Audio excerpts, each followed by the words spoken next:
This is Michael Cowen, and welcome to Trial Lawyer Nation. He helps us pan for the gold inside ourselves. You need to have grit. I mean, a lot of this is grit. I feel like I've been made a better lawyer. They're talking about something that's real to them. You have to be really careful not to be Goliath. They saved a bunch of lives and changed society forever. But let's just begin the conversation. Welcome to Trial Lawyer Nation, your source for guidance to win bigger verdicts, get more cases, and manage your practice. And now, here's your host, noteworthy author, sought-after speaker, and renowned trial lawyer, Michael Cowen. Today on Trial Lawyer Nation, we have attorney Jack Zinda from Austin, Texas. Jack is a lawyer who's built up a practice shortly after law school in a venue called Williamson County, Texas, where nobody else would want a personal injury case because the juries are so conservative. I was really inspired. I took a ton of notes during this interview because Jack has an incredible business, incredible systems, and he shared with us how he uses those systems to run his business effectively and to work up cases well without having to sweat the details and wonder, did I do this, did I do that? I hope you get as much out of it as I did, because I know that we are certainly going to go and implement a lot of this stuff in our own practice. So I hope you enjoy our interview with Jack Zinda.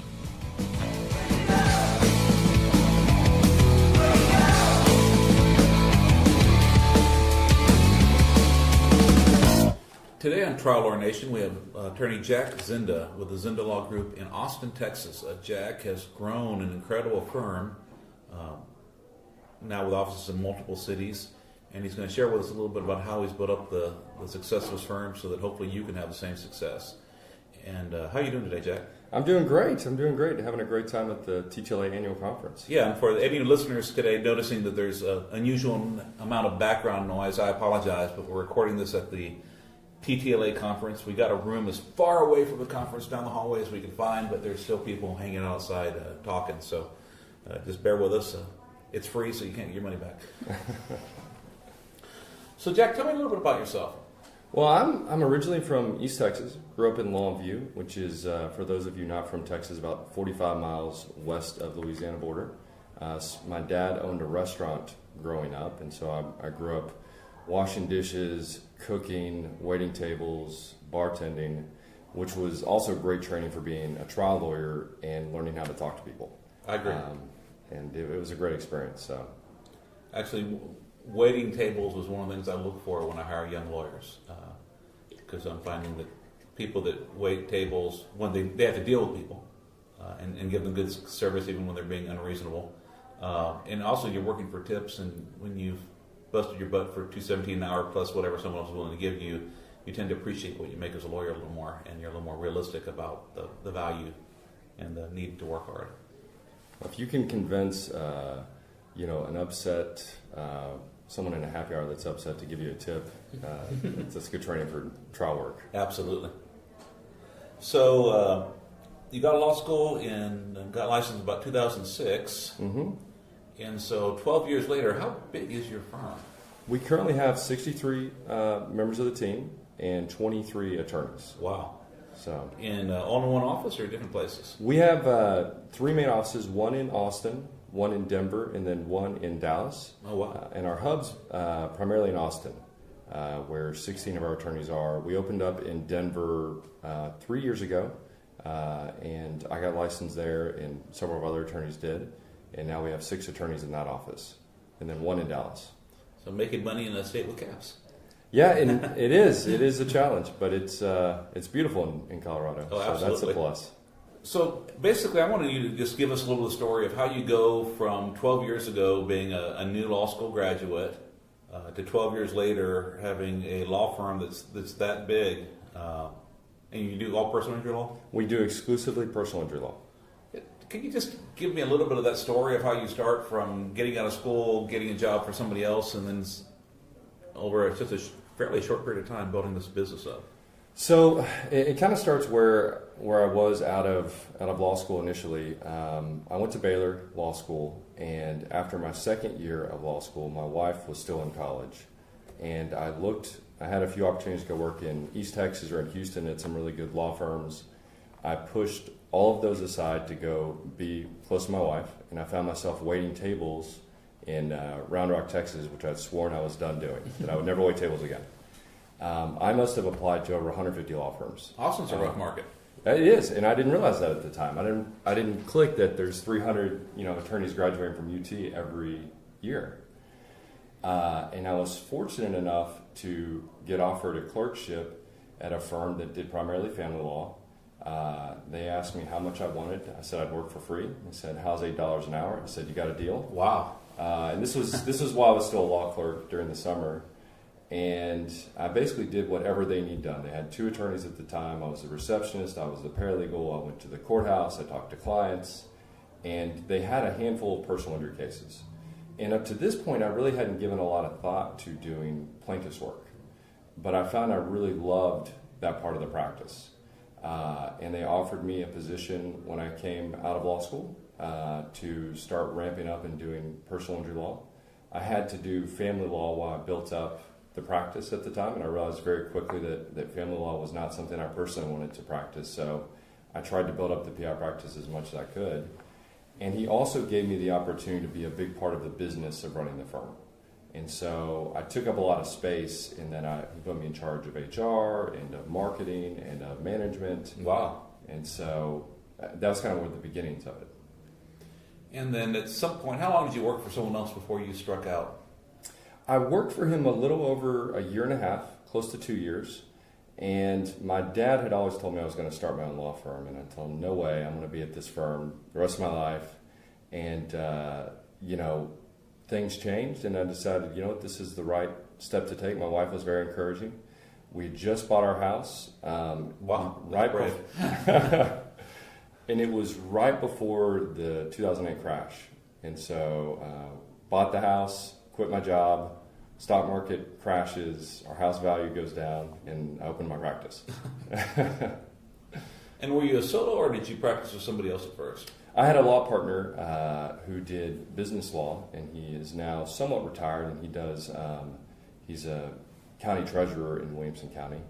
And we started in Williamson County. He did business, and I did personal injury, and then we had an associate that did family law. You started off doing personal injury work in Williamson County, Texas. And for those of the people, our listeners who are not from Texas, that is choosing one of the most difficult venues in the state as far as jury verdicts and case values to start in.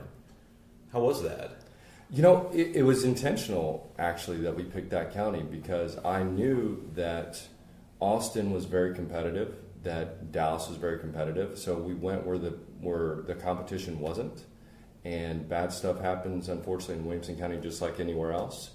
And I was able to generate a lot of referrals that way by making inroads places where not a lot of other plaintiffs' lawyers were going. And so it turned out to be a really fortuitous move by focusing on Williamson County in the beginning. And then how did your firm grow over the years? I think it started with a plan. So I read a really great book early on in my career called The E-Myth. Yeah, I read that too. Great book. And that kind of set me off to planning where I wanted the firm to go to. And I started off by drawing an org chart for what the firm would be like when we had 30 lawyers. Who would be in charge of HR, finance, marketing, and then I worked my way backwards from there to where I was at then. While at the same time trying to make sure I focused on what the core principles that I wanted the firm to be about, while also making sure I'm still a practicing lawyer, because I didn't want to just become a CEO or just a business guy. I wanted to make sure I was still meeting with the clients, practicing law, because I think there's a lot of ways you can make money in this life. And the reason I like doing personal injury work is you get to help people and work with the clients. Did you actually work with like an E-Myth? Because they have like their consulting business, or did you just read the book? I just read the book, and then I read the E-Myth Attorney, which they had a little kind of a side version of it. And I think the E-Myth is actually better than the E-Myth Attorney personally. But I never used the consultants, but I just consumed a lot of literature on how to run a business. I did. It helped, but you seem to have run a bit better business than I do, despite the lack of consulting. I worked with a lot of consultants over the years, so always trying to figure out a way to do it better. I think that's really smart, and I have as well. I think you've got to know what you don't know. I think a lot of times in our business, egos get in the way of success, whether it's on a case. You think you may be, you don't want to talk to your friend who does medical malpractice because you don't want to seem like you're not the best at that area, but you're going to help the client. And the same in business. You got to know that there's other people smarter that have more experience that you have that you can take from. And one thing that I wanted to make sure got taken away from this is nothing that I've done has been original in the sense of it was other people's ideas and thoughts that I'm building on. Yeah. And it's all out there, and none of it's a trick. It's stuff that you can do by just being consistent. So you have the vision of what you're going to be when you have, what you said, 30 attorneys? Uh-huh. And you only have 2. So I guess the first thing you got to start getting some work. If you don't have any cases, you can't build the firm. So when there's just you that does PI, your partner does business law, how do you get cases? I mean, you're there in Williamson County. We took a couple routes. One is we wanted to build a referral network of attorneys that sent us cases. We also wanted to make sure we kept our current clients and past clients in the loop. And then we wanted to do, broadcast marketing in the sense of not on TV, but on the internet, on, word of mouth, sponsoring events to bring in people that may not have heard of us. And it was all about creating systems. I just listened to your team speak about marketing, and a lot of the stuff you guys talked about was so true that it's about consistency.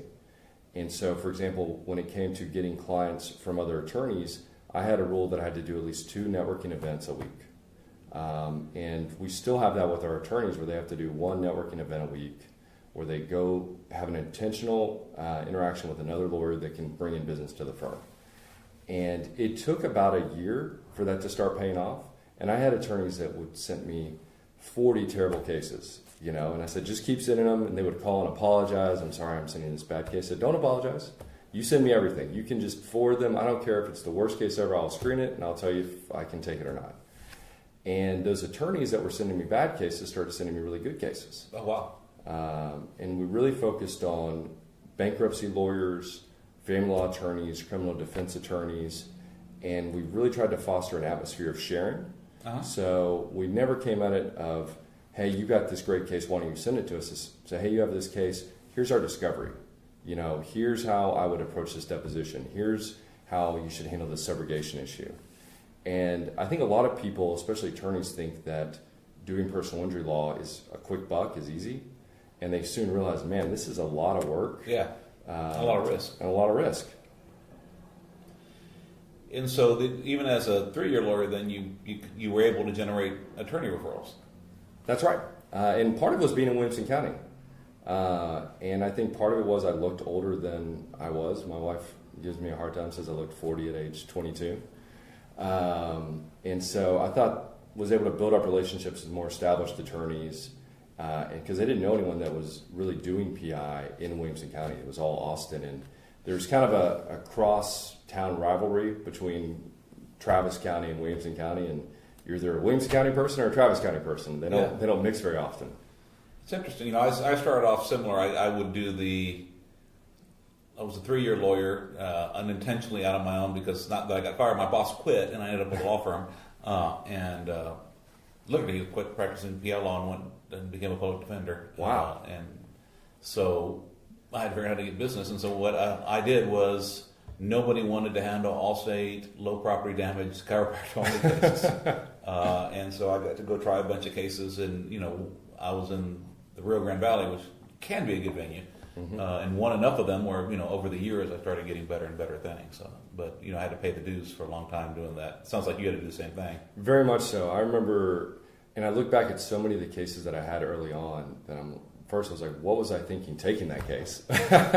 And second, I can't believe I handled this way or that way. But I'll tell you, some of the best work I felt like I did on cases were some of those first cases that were really tough. Liability cases that I only had 5 cases at the time, so I'm going to work the heck out of this case and really dive in and make sure that we get the best outcome we can because I need this case to work out. Yeah. And so then over the years, I guess, what did you do then to continue building that? Well, so we're very analytical in our approach, and I say we because I think it all starts with having a great team. Something that it took me a long time to figure out is that who you hire is usually the most important decision you can make. My theory is if you hired amazing, brilliant people at every part of the organization and had a bad system, you're probably going to still be successful. If you have a great system and hire, people that aren't smart, that don't care, that don't work hard, you're going to fail even if you have the best system in the world. Absolutely. So it started with making sure we're getting great people.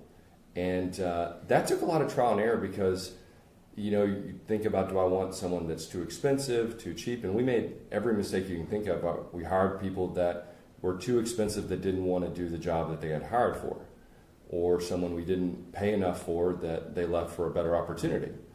And so it started with making sure we were hiring great people and then creating a system where their success leads to shared success and making sure the great people that we have stay with the team. And as they're getting more and more successful, we're all growing together. And so it started with creating a plan on how to hire people and how to find great people as we grew. I struggle with that. Could you give me some advice of what you've learned how to hire great lawyers and legal assistants, for example? I think first, experience is overrated.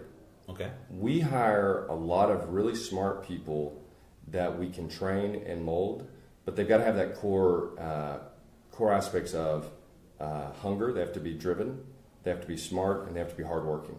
And I think organization is underrated significantly. I think they have to be very well organized to be a good lawyer or a good paralegal. And I think the interview is a lot of times the least important part of the job search process. So we have a great in-house recruiter that we just brought on about a year and a half ago. But before that, we did it all in-house or did it all ourselves. And so what I try to do is try to pick out data points that lead to attributes that I'm looking for in someone. So we were talking about waiting tables before. I really like people that have done blue-collar or service industry jobs. And so I'll look for their resumes or anything that shows that. I like people that are problem solvers. And so we have everyone, whether it's an attorney or a staff member, take an aptitude test prior to their in-person interview. We've also done things in order to do a lot of screening, because one of the hardest things is you post a job and you get 300 resumes.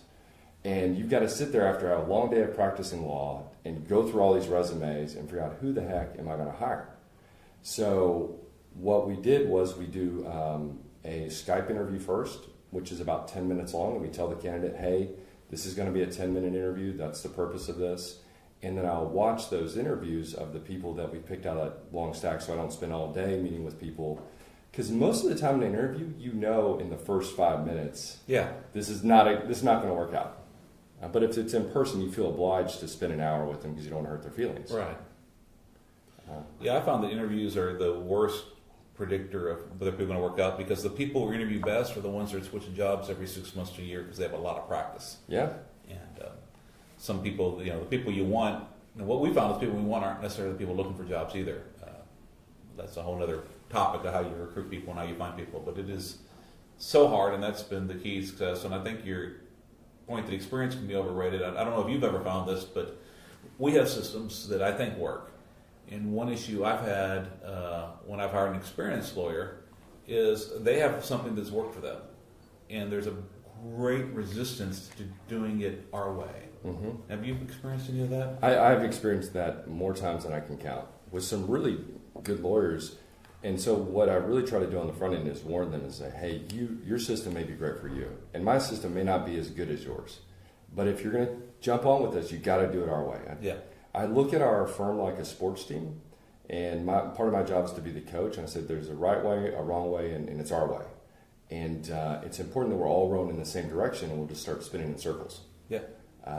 That a lot of times, but even then, sometimes it's tough to get them to buy in. It really is, and I've just had to, unfortunately, say, look, this is the way we do things, and we would love to have you work here, but if you want to do it your way, this entrepreneurial spirit, go do it your way somewhere else. I completely agree. And that's, unfortunately, you want to have the firm of your dreams, and you have to make sure that you have people doing it the way you want it done. Mm-hmm. And so what do you do to make sure then, can you describe some systems you do to make sure that the lawyers and other staff members you have are working up a case the way you want it worked up? We do a lot of things that are unique. One is we developed our own practice management software, and we have an in-house software developer. Oh, really? And we don't sell it. No one else uses it. And the cool thing about that is it can be customized. And so we have all of these checklists and processes and memos that we put in the software that'll send an alert if you're going against the firm strategy. And so it'll kind of alert you, hey, it's 120 days out from trial. Here's what you should be doing at the 120 days out. And a checklist automatically pops up and reminds them, here's the steps you need to take. It's also a way to train good habits. A great book I read, The Power of Habit, it sounds like a self-help book, but it's really a business book. And it's about how to build habits in both organizations and people. And we found the software and our processes and checklists help build the habits that lead to success. Because I think just like in sports, greatness is built by doing the right thing every single day. And one of our core principles is excellence always, which means we don't do a great job some of the time, we do a great job all the time. And I tell the team that's from the facts cover page to how you go to court. For example, we have a hearing checklist that every attorney has to follow, every attorney has to turn in, even if they've done 1,000 of them, and it says read the local rules. Because the most experienced attorney will forget to read the local rules, and because we practice in all these different jurisdictions, they'll show up and the judge will get mad at them because they didn't do something that the local rule said to do. Yeah. Oh, I am going to find some time to sit down with you, my friend, because we do similar things. We have checklists. Unfortunately, I have Needles, which is a good program, and then we had to hire someone to build a dashboard on top of Needles to pull out the data in the form that I need to run a firm, which is not just looking at a case by case, but looking at a lawyer's docket of the firm. Are people doing what needs to be done on a case? And what I've really found is that people resist systems saying, "Look, we're not building burgers at McDonald's. This is an art." And there's a lot of truth to that, because a case is an art and it needs long periods, I think, of uninterrupted time, working on the creative aspect of the case, discovering the facts, working on our theories. But when you have the checklist to make sure that your medical records are proven up, that you found and named your before and after witnesses, that you have your, 90 days for experts, that you've hired all your experts and given them what they needed and have a discovery plan for getting them what else they're going to need to get the reports out. When that stuff happens automatically, then you can be free because you're not always panicking about the deadline you're about to miss. Well, and I think that's a really great point. And what we try to do is build within our checklist and processes a lot of the creative side of, we do a thing called a litigation strategy memo before we file any lawsuit. And in that, we follow the rules of the road method, the reptile method, and you have to put in your rules, and there's a checklist. Does it meet all of the elements that is a good rule? And that stuff's hard. Yeah. It's hard to do that. And so you force them to go through it opposed to they're just kind of rushing it, copy and paste something from another case. We force the attorneys to figure out what witnesses are we going to call, what discovery, what's your budget on the case, and all of that's built in. And I think a lot of the times the resistance to the process is the resistance to doing that creative thinking, to actually thinking through it and not waiting until that comes upon you in the case. Yeah, I've had people say, well, there's a life cycle of a case. There is, but when you plan it out early, it goes so much better. And then the depositions go so much better when you know where you're going before you start. And the discovery, what you ask for, what you don't. I mean, in trucking cases, when I first started, I had a set of 283 requests for production. That I just gathered everybody's request for production. I put them all together. I asked for a lot of things that I didn't need in 90% of the cases. I sometimes asked for the same thing 8 different ways because I didn't know what was important and what wasn't. Now that we're more seasoned, we have a smaller, still pretty thorough list, and then other things we add depending on the type of the case. Well, I think that's something that we've been really focusing on as well. I keep telling the younger attorneys, don't send discovery we don't need to send, because when you're before the judge on that motion to compel hearing, you need to come in with clean hands. And if you sent 500 requests for production and they're like, Your Honor, this is ridiculous, the judge probably say, this is pretty ridiculous. Yeah. One other thing that we've done that I think is a little unique is we have a training and development attorney, because the second stage that's made us successful is not just hiring great people, but getting them up to speed as quickly as we can. And so that person's job is to bring up the new attorneys and paralegals, and we have a training certification system where the attorneys and paralegals demonstrate their ability to do certain things, whether it's a deposition, discovery, and based on their certifications, they allows them to handle different types of cases. Wow. So if you want to handle a trucking case at our firm, you have to get certified in trucking cases, which means you watch and read these CLEs, you sit second chair with some more seasoned attorneys at the firm through at least a certain number of cases, you take expert depositions, and it's almost like a class that verifies that you're able to do it. And then we have the senior attorneys actually do a confirmation. They fill out a little form saying, I confirm this person is going to excel handling trucking cases or premises cases, whatever type of case it might be. And how did you find a training and development attorney? Well, that was another kind of trial and error. I made up the position because I'd never heard of it before, and I was like, what would I call this, and who would we want to attract? And we were very lucky to get a very talented attorney, and she had been a practicing lawyer, really brilliant, had been on law review. It was kind of burnt out from litigation, but still wanted to be involved in cases. And she read our job posting and said, "This is for me." And she just came in and just loved it from day one. That is brilliant.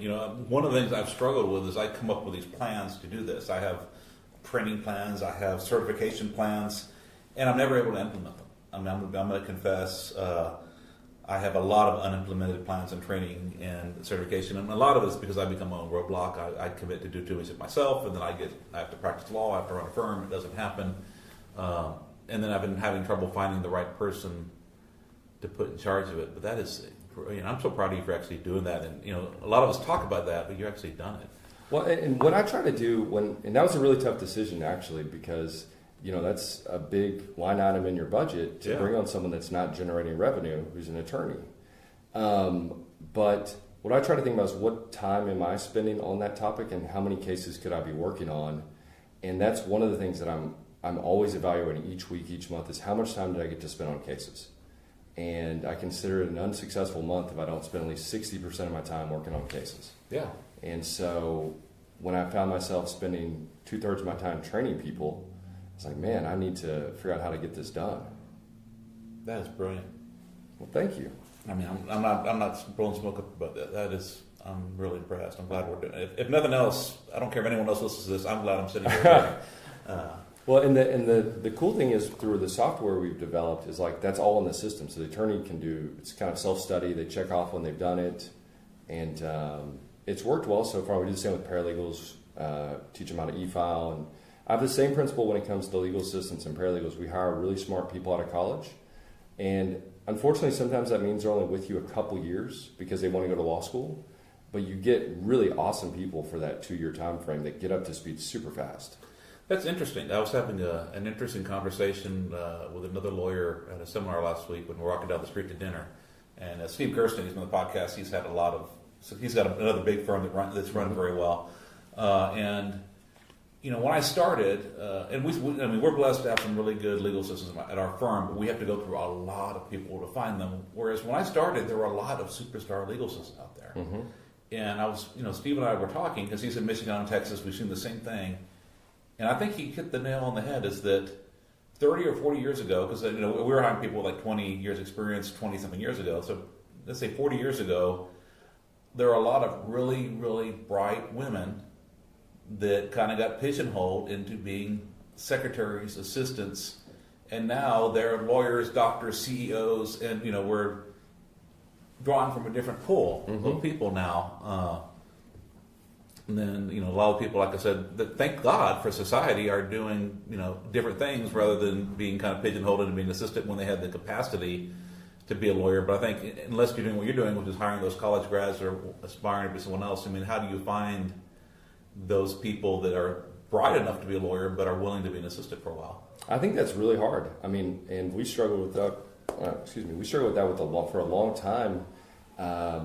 And we hired some very experienced people who were great paralegals for other attorneys, but they really hated our systems. And it was very tough to get them, and a lot of them weren't as tech savvy. That the one thing that can be a negative at our firm is if you're not really good with technology, you can't survive at our place. Yeah. Because we're doing something new every day. We do video conferences, we do all sorts of things that if you don't feel comfortable with that, it's really tough to thrive there. Yeah. Well, you have to be your firm. You can't. Once you make an exception, then you don't have a system anymore. That's 100% right. And I learned that the hard way too. You just can't. Your rules are what you enforce, and if you don't enforce them, then you have no systems. We'll return to part 2 of this podcast in just a moment. Each year, the law firm of Cowen Rodriguez Peacock pays millions of dollars in co-counsel fees to attorneys nationwide. Are you an attorney with a catastrophic injury or wrongful death case you'd like to discuss with host Michael Cowen? If so, you can reach Michael by calling 210-941-1301 or send an email to michael@cowenlaw.com. We now return to the rest of this episode of Trial Lawyer Nation. And so we talked about how you get people to do what you want to do. How about volume-wise? I mean, I've seen all sorts of different volume. I mean, I've unfortunately, at one point in my career, had 200 cases in 3 legal assistants. They were all little cases, luckily, by myself. That's not a good way to practice. I have a lot less than that now. On the other hand, you see Jude Basile, who has 1 to 4 cases at a time. That's all he wants, and won't take more than 4 cases. Which I think is great for him if you can get those right 4 cases. I think it's hard for a lot of people to sustain. What is the level where you found makes sense for balancing quality with being able to have enough cases to make money with a lawyer? Well, that's a great question, and I think it all starts with the idea of how much money do you want your firm to make, and what's the life cycle of your cases. So we find that our attorneys, we typically want them to have at least 36 if they're working on larger cases, because this can take 2 to 3 years. That means you're settling one case or going to trial on one case once a month. Or if you're handling a more moderate docket, we want the attorneys to have between 50 and 60 cases, because that means you're resolving a case once a month or once a week. And we track the length of time that our cases take to resolve. So every case that comes in is plugged into our system.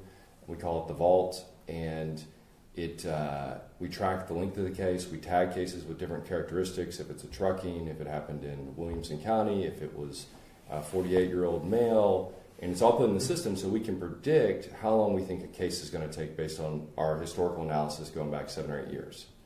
And so on average, our cases take about 9.3 months to resolve. And so we know if we want this attorney to hit this revenue marker, they're going to need this type of case. And then we classify the cases as catastrophic, severe, or moderate.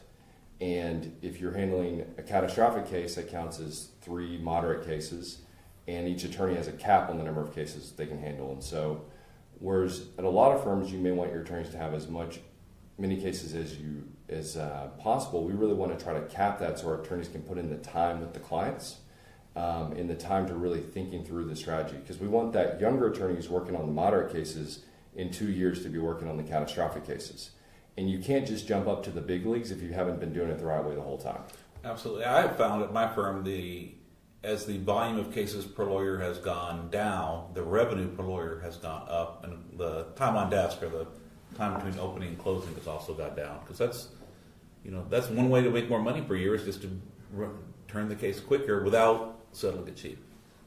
Obviously, you don't want to get in that. And how do you avoid that? In a volume practice, there is a temptation to just churn them and burn them, bring them in, settle them for what you can get, and go to the next one. Minimize the outlay, minimize the work. How do you deal with the temptation that lawyers might have to do that, and making sure that you do quality work and get top dollar? I think it all starts with the top and sending the right message to your attorneys from leadership down. And our firm is pretty turns down a lot of cases. We sign up 1 out of every 10 cases that we talk to. Wow. And so the attorneys are doing a good job on that front end of vetting to make sure it's a good case. Then when that case is signed up, the attorney analyzes the case. They do what's called a case strategy memo. And an example of how we use technology in this regard is, as soon as the meeting with the client's over, our attorneys do a voice memo to the file, which is a data dump of everything they can think of about the client, about the case. It's like a little mini opening statement almost, except it has some of the cons to the case as well. Right. And then at that point, they come up with somewhat of an idea of what do they think this case is roughly going to turn out 9 months from now. It's obviously not very predictive, but it gives a rough idea. And then as the case is progressing, they update that each month. And then prior to resolution time, they have to get it approved by their senior attorney. So each attorney works with one of our senior lawyers, and then by me. And so every case is vetted to make sure that it's the right outcome for the client. That's awesome. Yeah, because you hear stories, and I'm sure it doesn't happen very often of lawyers that they want to hit their numbers, so they'll settle them cheap, and they make more money that month. But and one, it's not right for the clients, and two, in the long run, the firm makes less money because you get a short. It's like you sell everything you have cheap, and then what do you have left? And then also when you get a reputation for selling cheap, that's going to be in the great databases that the insurance companies have, and they're going to know they don't have to go pony up more money that you'll give in. Well, one thing we also do is we reward the attorneys for, we call them effort metrics. So it's not necessarily the end result of getting the fee, but are you pushing the case along? So each month our attorneys don't necessarily have a quota on fees, but they do have a quota on metrics, which is depositions, mediations, trials, demands, lawsuits filed, to show the case is being pushed. And they get high-fived and rewarded based on pushing the case, and not necessarily, they do get rewarded on the outcome, but it's to give a marker leading up to the outcome. That's interesting. Have you ever read The Four Disciplines of Execution? No, I haven't. It's a great book. I read it, and it's kind of they say like you have leading measures and trailing measures. So the amount of money that's brought in on a case, or case settlements, are trailing measures. That happens after all the work is done. If you want to change or improve behavior, you have to analyze what the leading measures are. What are the things people do that lead to that outcome? And so, like at our firm, we actually have a weekly meeting, and I had brought the team and started with the people that were more successful so they could teach the ones that were not moving cases as well. What are the things that we do that cause cases to be ready for trial and lead to resolution? And after like a 2-hour meeting, it was decided it was filing a lawsuit, getting the trial date, taking the key depositions, getting all the records and reviewing them, and sending demands. And so we have a weekly meeting. It's 20 minutes, and every lawyer, first of all, talks about, did I do what I promised to do the last meeting? Then we review our numbers, both the trailing measures and the actual outcomes. And then we make a promise of the 1 to 3 things we're going to do the next week, above and beyond our regular job, to, I'm going to send a demand in this case. I'm going to get these depots set. I'm going to get a mediation set. It's had a great effect because we've just learned to focus on those and to reward that behavior and encourage that behavior instead of focusing on the end result, which honestly is 3 to 9 months after you do the right thing. I think that's a great idea. That is really smart and a great approach, because I think life's about being intentional, and by taking the time to be intentional, it's going to lead to better success for the firm. And what it also told me is I can't try to improve 10 things at the firm at once. Get this thing done, get that working, and then find the next thing. Well, you and I sound very similar on the ideas front. I have notebooks and notebooks of ideas, and what I had to learn the hard way is that you can't do all of them. Yeah, I'm still learning that. You're much better on the implementation front, though, it sounds like. I maybe. TBD. You're talking about pushing cases. Another thing that we do through our platform is there's a report the attorney can run that shows the health of their docket. And so it's not necessarily the health of any individual case, but it shows how many cases that it's been more than 120 days in lit and you don't have a trial date. How many cases have been in pre-litigation more than 6 months? And they get a score based on these different numbers. Now, it doesn't mean that they could have a bad score, but they could have a great docket, because there's exceptions. If you have 40 medical malpractice cases, those are a different animal than a car wreck case. But it's a good way to look and see, should I look further into this? And it's a way to tell the attorneys, hey, take a look at these 10 or 12 cases and see, is there anything we could do? Maybe there's not. But take a look at them and see, and it's a way to automate that process. So I don't have to pay someone to sit and review each file. The platform does it for them. So you have a fairly large number of attorneys. What kind of meetings do you have, and how often do you have them? So we brought on a person we call a docket manager, who is like the coach for the team. And then that docket manager, the attorney, also works with a senior litigator at the firm. And the docket manager meets with their attorney once a week, and it's a touch base, how are things going through their docket. And then the senior attorney meets with that associate once a month, and that's usually more on, and also on an as-needed basis, on strategy of cases and kind of big picture items and individual case advice. And so one thing we're big on is collaboration. And so, an attorney may meet with several different lawyers in the firm to get advice on a certain issue, but there's always a required meeting with their docket manager at least once a week. And it's been an interesting dynamic, because they're not technically that attorney's boss. So we tell them, you guys can disagree. And we really encourage debate. And that's actually been a challenge that we're trying to overcome, is I want my associate to come into my office and say, hey, I think you're not handling that case right. I think we should do it this way. And we have that open environment where we can talk it through. And I say, well, I've handled cases like this. Maybe you're right. And we can debate it. And so the docket manager is there to be more of a coach. And they can disagree, and then it goes to the senior attorney to kind of decide the tie. That's great. Yeah, is the docket manager a non-lawyer? No, that's an attorney. Oh, so that's an attorney that's the docket manager. And they practice as well. Everyone who's an attorney, including the trained development attorney, practice law in some capacity. Because I don't think you can do that job without being in the trenches with your team.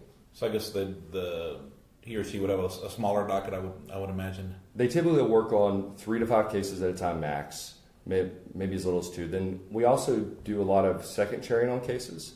And so if you're a younger attorney, you want to work on the biggest case in the law firm, you go to that attorney and say, hey, can I be the second chair on that file? And they say, great, you're in charge of client contact. And then they get a role in that litigation. So a lot of those, the docket manager and the trained development attorney are second chairs in some of the bigger cases in the firm. And so they're also required to take depositions, to go to mediation, to go to trial themselves, because you got to keep your skills sharp. Absolutely. I feel like we're going to be hiring people after this. These are great ideas. They are, and when we're having our partners retreat in about 3 weeks, we have our firm retreat next week. We're having our partners retreat in a little over a month, and so I'm going to take some of the stuff. I would love to hear about your partner retreat, because that's something that I've been wanting to do for several years. It's just been a matter of like being intentional about it and figuring out, is it worth the time? Is it worth the investment? It hasn't always been. I'll be honest. Depends on who is there and how dedicated they are to the process. And I used to go places like Napa and New Orleans and stuff, and I found that the partying gets in the way of the. So this year we're going to do it local. We may go back to having a great trip sometime, but all I know is all I have on the agenda right now is where we are, where we want to be, and how we're going to get there. I think that's plenty. That's a mouthful. Plenty for 2 days of being. But the biggest thing is that we want the 3 of us to be. We love all the people we work with, but out of the office with no interruptions, able to just focus on the big picture. And I think we have to do that once a year, because you get so caught up in the day-to-day of the cases and everything else that if you don't step back, then things can slip, or you can just not go the direction that you want to end up going. Well, I think that's really smart. We've been trying to develop a lot of committees within the firm to try to get more collaboration and to try to get stuff growing more organically. Because the bigger you get, it's really tough to have a top-down structure. So, each year we try to do charitable initiatives. And so that pretty much entails me sitting down and thinking, what the heck are we going to do, and making a list. But we did a charity committee this year, and the young attorneys just kind of ran with it on their own and came up with it and organically created it. So if you have someone else who has a law firm, either solo, want to add somebody else, or a mid-sized firm wanting to grow, what advice do you have for adding lawyers? I would say decide why you need to add an attorney. One of the biggest mistakes I see a lot of law firms make, especially solos, is they have about 50% more work than they can handle. So they hire an associate, and that associate does that work pretty fast. Then there's not enough work for that person to do, and the solo says, well, go find more work. And the person you brought on has no way of doing that. And they end up losing the person, and the cycle starts all over again. So I think the first thing is figure out why you want that person and what you're going to have them do, and do you have enough work to do it. But once you've decided that, I think you got to make sure you're spending time looking at the financials. Attorneys are notoriously bad business people, and I think if you're going to own your own practice, you've got to look at the business of your practice like a case. There's a system, there's a method to do these things, and you've got to be as disciplined about that as you are about the best case you have. And so budgeting out, do I have enough run room to bring on an associate and be comfortable with them not generating revenue for 6 months or 9 months? And can I sustain that, or is that going to create a strain on everything else? Am I not going to be able to fund, I use this money for case expense because I'm paying an associate? And then do I have enough work for them? And I found the opposite problem. I can bring in enough work to hire 20 or 30 attorneys, but I'm choosing, maybe I need to say no to a lot more of that work because I don't want to run a law firm with 20 or 30 attorneys. I'm proud of you for doing it. It's just not what I want to do anymore. I did my E-Myth. I plotted out what I wanted, and when I got it, I realized it didn't make me happy. I think that's so. You got to follow your own North Star. I think the attorneys, most of the attorneys that I admire most, are solo practitioners. Well, I'm a 7 lawyer firm, so we're not. I love my 7 lawyer firm. Right. I want to keep it 7, and if we grow, it'll be add an associate for a partner, not but it'll be a different kind of growth and not as rapid, not going from 4 to 10 in 2 years. That was just I didn't have the business skills to handle that right. Well, I think it's about what do you want out of your law firm. I think that's another question a lot of attorneys don't ask a lot is what do I want from my practice? A friend of mine, when I first started practicing in Williamson County, loved coaching soccer, but he was a patent lawyer also. So he created his practice to where he could work a couple days a week, make really good money. He was a solo, he had his clients, and he just wanted enough work to work 2 days a week, and then he traveled and coached soccer the other 3. And he loved it, and that firm was extremely successful for him. And I think you don't want to copy anybody else. You want to figure out what does success mean to me? Do I want to have a lifestyle law firm where I get to spend as much time with my family as humanly possible and travel? Or do I want to grow and have a lot of people? Do I want to focus just on medical malpractice and that's what drives me? What are the things that I want out of the practice? And how much of a life do you get to have running a firm of this size? Well, I have really hard and fast rules on family time and personal time. And as with other things, I try to be very intentional about it. So I have a little alarm that goes off on my phone every day at 6 p.m. says, go home. Wow. Now, I don't always do that, but it's a reminder that that's what I should be doing. And I try to make sure I spend at least 2 to 3 hours with my kids every day, come heck or high water. And then at least one weekend day is like off limits for work. So Saturday is typically just family, just kids, no work. But it's always a struggle. It's a challenge. I find myself pulled between family, being a business person, and being an attorney. Yep. And trying to balance each of those 3. And the difference between being in the room with your kids and being present with your kids. 100%. Something I've started doing that I've found really helpful is I turn my phone off as soon as I get home and I put it in a drawer. Because I find if I don't turn it off, I'll somehow find it. And I'll somehow check. I'm like, how did this in my hand? Yeah. I thought I got rid of you. So by turning it off, it just makes it even harder to go find the thing and turn it back on. I remember a few years ago, I had my wife is very, very particular who could babysit her children. So we probably had our first dinner alone in, probably a couple of years.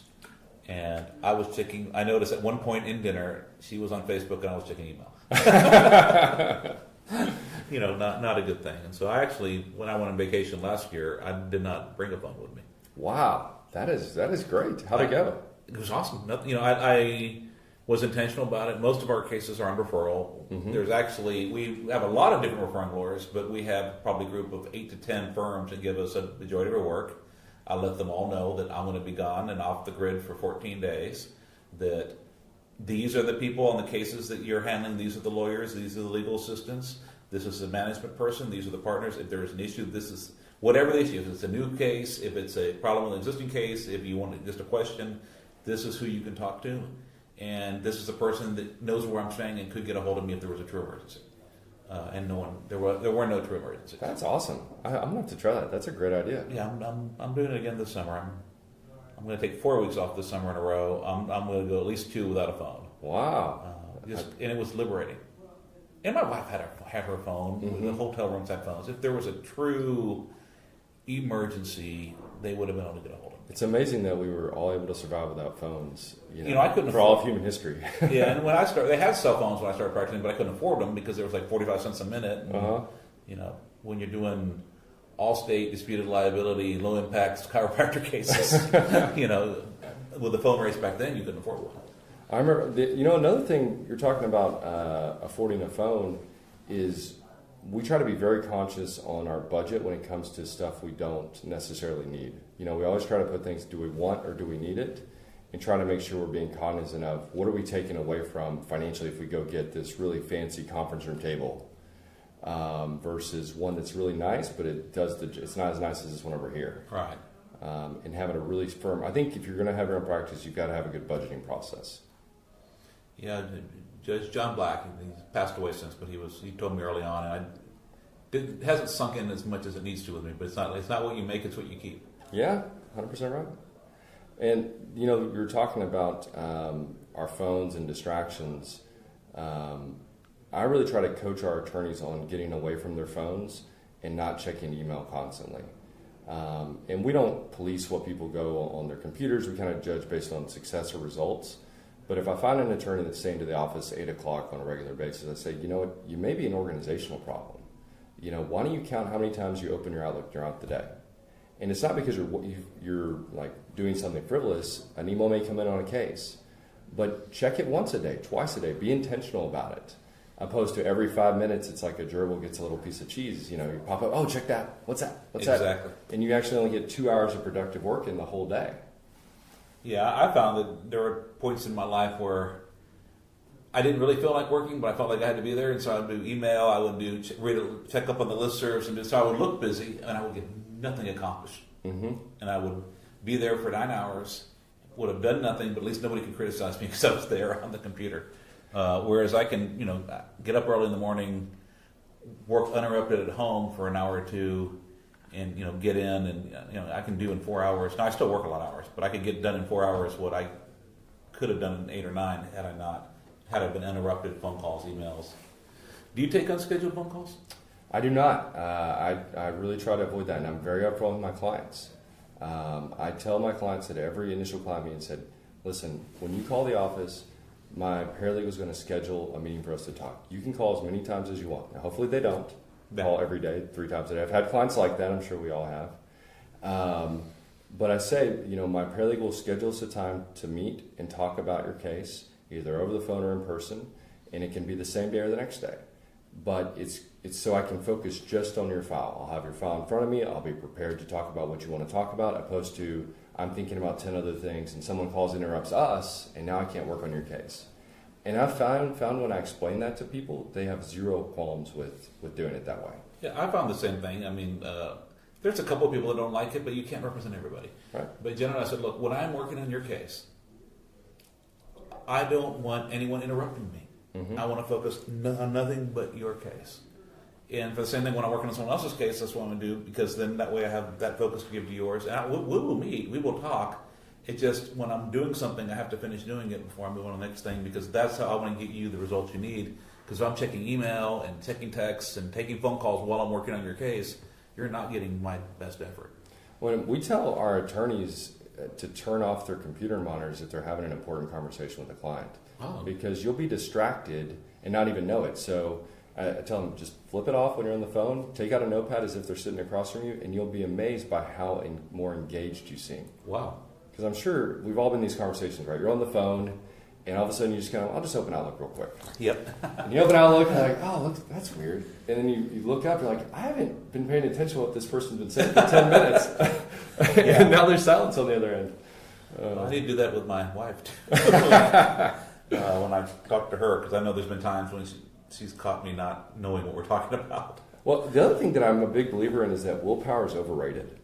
I think you've got to set yourself up for success by setting the atmosphere that you want to do in order to be successful. Like, you and I don't have our laptops out right now. No. If we did, we'd be setting ourselves up for failure, because you and I would be doing other things while we're doing this. The same when you're dealing with the client. You know, make sure, we always tell our attorneys, make sure you're prepared when you're going to meet with the client. Think through what you're going to say. Visualize it. Set yourself up for success.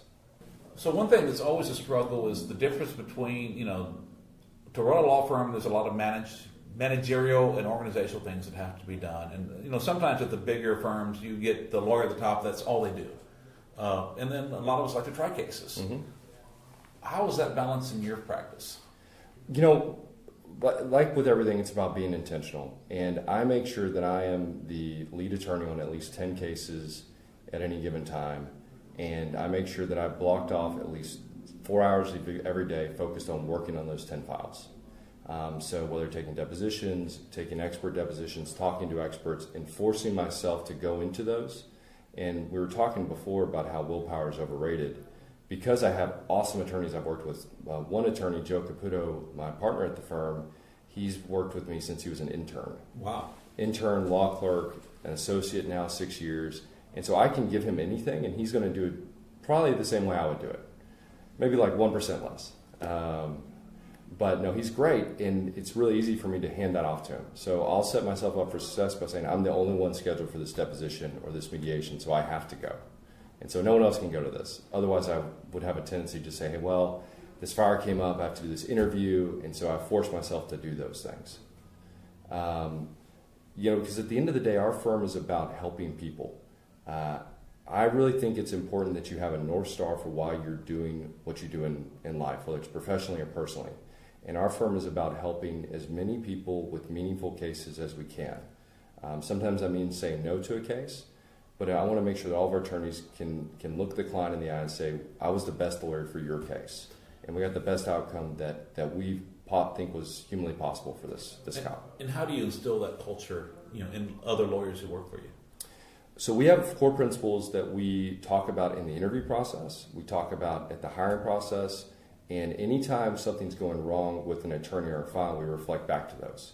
And those core principles are excellence always, and to us that means putting the client's interest first, always looking at the case from their point of view, and doing things well at every single level. And that's our number one principle, and all the others are subservient to that.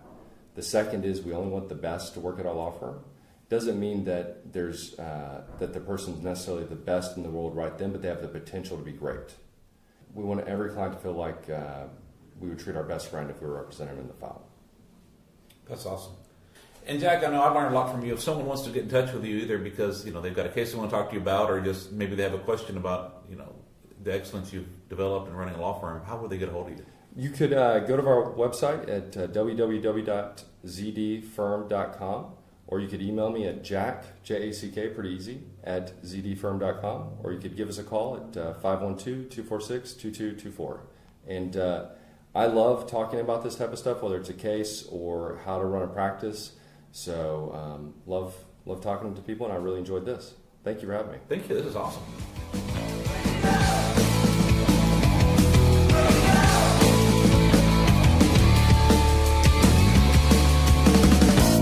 Thank you for joining us today on Trial Lawyer Nation. I hope you enjoyed our show with Jack Zinda. Don't forget to visit our website at www.triallawyernation.com to opt into our mailing list and to stay up to date on our new episodes. I always love hearing from you, so please continue contacting us via email at podcast@triallawyernation.com or send us a message through our Trial Lawyer Nation Facebook page. We recently created a private group called Trial Lawyer Nation Insider Circle on Facebook. This exclusive group allows you to hear about our podcasts before they air, interact with our show, and get a sneak peek at some behind-the-scenes moment. If you want to join, just search Trial Lawyer Nation's Insider Circle on Facebook and ask to join. Thank you for tuning in, and I look forward to having you with us next time on Trial Lawyer Nation. We look forward to talking with you again soon as we continue to explore powerful insights from our amazing host and remarkable guests here on Trial Lawyer Nation. Until then, please be sure to subscribe and review this podcast on iTunes or your favorite listening app so we can continue to reach more listeners. Visit us at www.triallawyernation.com to send us a message, listen to previous podcasts, or learn more about Michael Cowen and our guests. This podcast has been hosted by Michael Cowen and is not intended to, nor does it create the attorney-client privilege between our hosts, guests, or contributors and any listener for any reason. Content from the podcast is not to be interpreted as legal advice. All thoughts and opinions expressed herein are only those from which they came.